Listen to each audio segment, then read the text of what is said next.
ನಮಸ್ತೆ ಎಲ್ರಿಗೂ. ಮೊನ್ನೆ ನಮ್ಮ ಸ್ನೇಹಿತರ ಬಳಗದಲ್ಲಿ ಮತ್ತು ನಮ್ಮ ವಿದ್ಯಾರ್ಥಿಗಳ ವಲಯದಲ್ಲಿ ಒಂದು ಪ್ರಶ್ನೆ ಬಂತು. ಅವರು ನನ್ನ ವ್ಲಾಗನ್ನೆಲ್ಲ ನೋಡ್ತಾರೆ, ಆಮೇಲೆ ತಮ್ಮ ಗೆಳೆಯರಿಗೆಲ್ಲ ಅದನ್ನು ಪರಿಚಯಿಸಿದ್ದಾರೆ ಅಂತ ಹೇಳಿದ್ರು.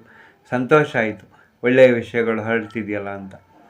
ಆದರೆ ಒಬ್ಬರು ಕೇಳಿದ್ರು, ಸರ್ ನೀವು ವಿದ್ಯಾಭ್ಯಾಸದ ವಿಷಯದಲ್ಲಿ ಮಾತಾಡ್ತೀನಿ ಅಂತ ಹೇಳಿ ನಿಮ್ಮ ವ್ಲಾಗಲ್ಲಿ ಯಾವಾಗಲೂ ವಿದ್ಯಾಭ್ಯಾಸ ಬಗ್ಗೆ ಹೇಳ್ತೀರಾ, ಆದರೆ ಬೇರೆ ಬೇರೆ ಸಮಸ್ಯೆಗಳ ಬಗ್ಗೆನೇ ಮಾತಾಡ್ತೀರಲ್ಲ, ಯಾಕೆ ಅಂತ ಕೇಳಿದ್ರು. ನನಗೆ ನಗು ಬಂತು. ಯಾಕಂದರೆ ಮನುಷ್ಯರ ಜೀವನದಲ್ಲಿ ಇವತ್ತು ಜೀವನ ಮಟ್ಟ ಜಾಸ್ತಿ ಆಗಿದೆ, ಆದರೆ ಆ ಬಾಳಿನ ಮಟ್ಟ ಅನ್ನೋದು 0 ಆಗಿದೆ ಅಂತ ಹೇಳಿ ನನ್ನಕ್ಕೆ. ಯಾಕೆ ಸರ್ ಹಿಂಗೆ ಹೇಳ್ತೀರಾ ಅಂತ ಕೇಳಿದ್ರು. ಎಜುಕೇಷನ್ ಅನ್ನೋದು ಯಾವತ್ತಾರು ಮುಗಿಯುತ್ತೇನ್ರಪ್ಪ, ಯೋಚನೆ ಮಾಡಿ. ಇ ಅಂದರೆ ಔಟ್ ಅಂತ, ಡುಕೇರ್ ಅಂದರೆ ಟು ಲೀಡ್ ಔಟ್ ಅಂತ ಗ್ರೀಕ್ ಮತ್ತು ಲ್ಯಾಟಿನ್ ಭಾಷೆಯ ಸಂಗಮದಿಂದ ಬಂದಿರುವಂಥ ಎಜುಕೇಷನ್ ಒಬ್ಬ ಮನುಷ್ಯನಲ್ಲಿರುವ ಅಂತರಾರ್ಥದಲ್ಲಿ ಮನಸ್ಸಿನಲ್ಲಿರುವ ಮನುಷ್ಯನ ಒಳಗಿರುವ ವಿಶೇಷತೆಯನ್ನು ಹೊರಗೆ ತರುವ ವಿಧಾನ ಅಲ್ವಾ ಶಿಕ್ಷಣ ಅಂದರೆ ಅಂತ ಇದೆಯಲ್ಲ.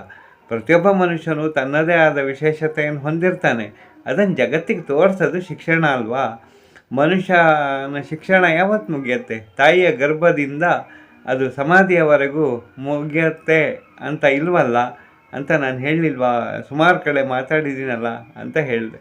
ಸಾವಿನ ನಂತರವೂ ಶಿಕ್ಷಣ ಮುಂದುವರಿಯುತ್ತಲ್ವ.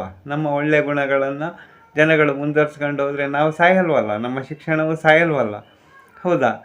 ಕಲಿಕೆ ನಿರಂತರ ಅಲ್ವಾ. ಅದೆಂಗೆ ಶಿಕ್ಷಣ ನಮ್ಮ ವ್ಲಾಗಲ್ಲಿ ಇಲ್ಲ ಅಂತ ಹೇಳ್ತೀರಿ ಅಂತ ಹೇಳಿದಾಗ, ಹಾಂ ಸರಿ ಸರ್, ನಾವು ತಪ್ಪಾಗಿ ತಿಳ್ಕೊಂಡಿದ್ವಿ ಅಂತ ಹೇಳಿದ್ರು.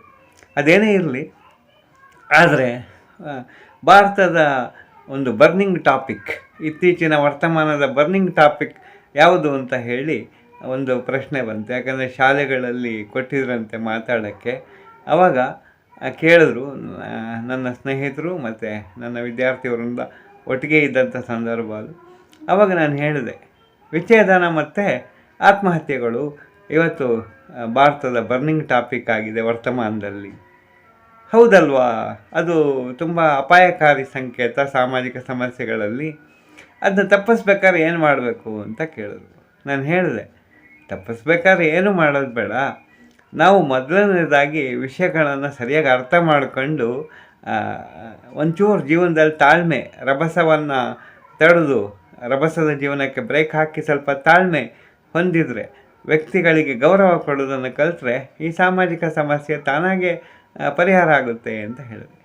ಅದು ಹೆಂಗೆ ಸರ್, ಸ್ವಲ್ಪ ವಿವರಿಸಿ ಹೇಳಿ ಅಂತ ಕೇಳಿದಾಗ ನಾನು ಹೇಳಿದೆ, ನೋಡ್ರಪ್ಪ, ನಮ್ಮ ಗುರುಗಳು ನಮಗೆ ಕಲಿಸದೇ ಇರುವ ವಿಷಯಗಳೇ ಇಲ್ಲ ಅಂತ ನನಗನ್ಸುತ್ತೆ.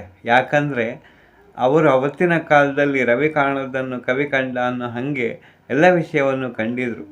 ಉದಾಹರಣೆಗೆ ನೋಡಿ, ನೀವೇ ಹೇಳಿದ್ರಿ ವಿಚ್ಛೇದನ ಜಾಸ್ತಿ ಆಗ್ತಿದೆ ಅಂತ, ಒಂದು ಬರ್ನಿಂಗ್ ಟಾಪಿಕ್ ಅಲ್ವ ಈಗ.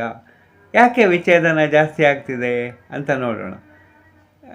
ಒಂದು ವಿಷಯ ನಮ್ಮ ಗುರುಗಳು ಹೇಳಿದ ಉದಾಹರಣೆ ನಾನು ಹೇಳ್ತೀನಿ, ಕೇಳ್ಕೊಳ್ಳಿ. ದೇವರನ್ನು ಒಲಿಸ್ಕೊಳ್ಬೇಕಾದ್ರೆ ನಾವೇನು ಮಾಡ್ತೀವಿ? ನಮಗೆ ಬೇಕಾಗಿರೋ ವಿಷಯಗಳನ್ನು ಒಲಿಸ್ಕೊಳ್ಬೇಕಾದ್ರೆ ಅಥವಾ ಪಡ್ಕೊಳ್ಬೇಕಾದ್ರೆ ಉಪವಾಸ ಮಾಡ್ತೀವಿ, ಹೌದಾ? ಉಪ ಅಂದರೆ ಹತ್ತಿರದಲ್ಲಿ, ವಾಸ ಅಂದರೆ ಇರೋದು. ಉಪವಾಸ, ದೇವರ ಹತ್ರ ನಮ್ಮ ಇಷ್ಟಗಳು ಈಡೇರೋ ತನಕ ಉಪವಾಸ ಮಾಡ್ತೀವಿ ಅಲ್ವಾ? ಅದೇ ಥರ ಜೀವನದಲ್ಲಿ ಸಂಗಾತಿಗಳಾಗಿ ಬರುವವರು ಪರಸ್ಪರ ಬಂಧಕ್ಕೆ ಒಳಪಟ್ಟ ಮೇಲೆ ಉಪವಾಸ ಮಾಡೋದು ಕಲಿಬೇಕು. ಗಂಡ ಹೆಂಡತಿ ಜೊತೆ, ಹೆಂಡತಿ ಗಂಡನ ಜೊತೆ ಸದಾ ಉಪವಾಸ ಮಾಡಿದ್ರೆ, ಕಾಯ ವಾಚ ಮನಸ್ಸ ಉಪವಾಸ ಮಾಡಿದ್ರೆ, ಅಂದರೆ ಪರಸ್ಪರ ಹತ್ತಿರ ಇದ್ದರೆ ವಿಚ್ಛೇದನದ ಪ್ರಶ್ನೆನೇ ಬರಲ್ವಲ್ಲ ಅಲ್ವಾ? ನೋಡಿ, ಉಪವಾಸದ ಕಲ್ಪನೆ ಎಷ್ಟು ಚೆನ್ನಾಗಿದೆ ಅಂತ ಹೇಳಿದೆ. ಇದನ್ನೇ ನಮ್ಮ ಗುರುಗಳು ಹಿಂದೆ ಹೇಳ್ಕೊಟ್ಟಿರು ನಮಗೆ. ಗಂಡ ಹೆಂಡತಿ ಪರಸ್ಪರ ಉಪವಾಸ ಮಾಡಬೇಕು, ಗಂಡ ಹೆಂಡತಿ ಮಕ್ಕಳು ಪರಸ್ಪರ ಜೊತೆಲಿದ್ದು ಉಪವಾಸ ಮಾಡಬೇಕು. ಆ ಗಂಡ ಹೆಂಡತಿ ಮಕ್ಕಳ ಸಮುದಾಯ ಏನಿದೆ ಅದು ಗೆಳೆಯರೊಂದಿಗೆ ಉಪವಾಸ ಮಾಡಬೇಕು ಅಥವಾ ಸಂಬಂಧದವರೊಂದಿಗೆ ಉಪವಾಸ ಮಾಡಬೇಕು. ಆವಾಗ ಯಾವುದೇ ಕಾರಣದಿಂದ ಸಮಾಜದಲ್ಲಿ ಒಡಕು ಬರಲ್ವಲ್ಲ ಅಂತ ಹೇಳಿದ್ರು. ಹೌದಲ್ವಾ ಅಂತ ಕೇಳಿದೆ.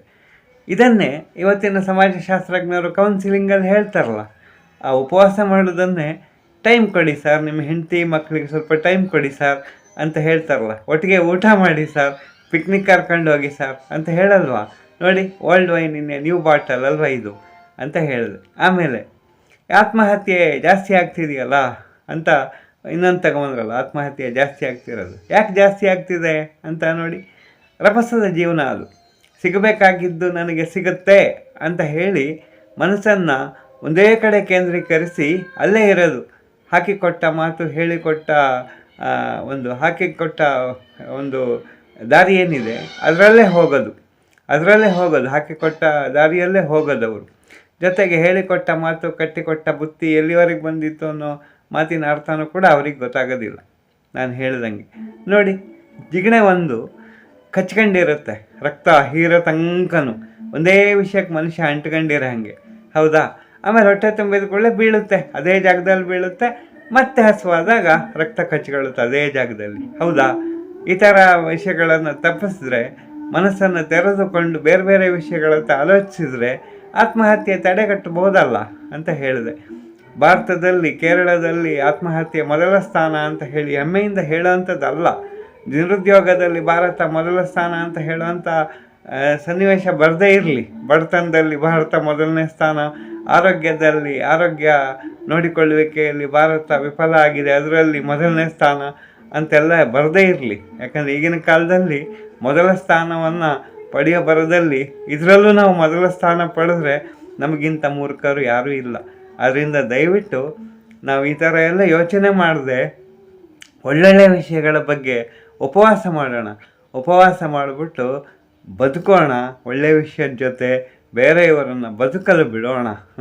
ಅಷ್ಟು ತಾಳ್ಮೆ ನಮಗೆ ಬರಲಿ ಅಂತ ಹೇಳಿ ಅವತ್ತಿನ ವಿಷಯವನ್ನು ನಾನು ಮುಗಿಸಿದೆ. ಅದು ಎಲ್ಲರಿಗೂ ಇಷ್ಟ ಆಯಿತು ಅಂತ ವಿದ್ಯಾರ್ಥಿಗಳ ಮುಖಭಾವನೆ ಹೇಳ್ತಿತ್ತು, ನಮ್ಮ ಸ್ನೇಹಿತರ ಮುಖಭಾವನೆ ಹೇಳ್ತಿತ್ತು. ಬಾಕಿ ಎಲ್ಲ ವಿಷಯ ನಾಳೆ ಮಾತಾಡೋಣ. ನಮಸ್ತೆ.